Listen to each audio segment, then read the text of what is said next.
और अयोध्या से इनकी हार ये दर्शाती है कि न ये राम को लाए थे न ये राम को ला सकते।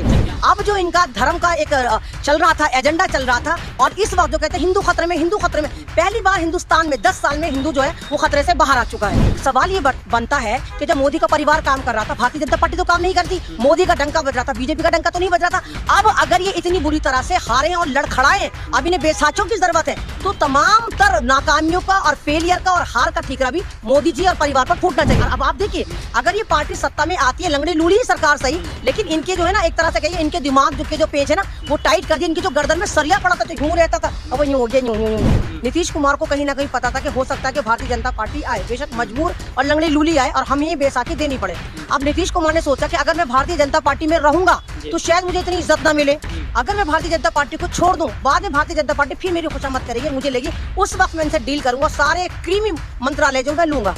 अब नीतीश कुमार ने जब देखा कि भाई देखो, कोई तब बेवकूफ तो हो नहीं सकता कि एक ट्रॉफी के लालच में दूसरी ट्रॉफी ले, एक ही ट्रॉफी ले, तो नीतीश कुमार ने सीएम छोड़ के सीएम बने।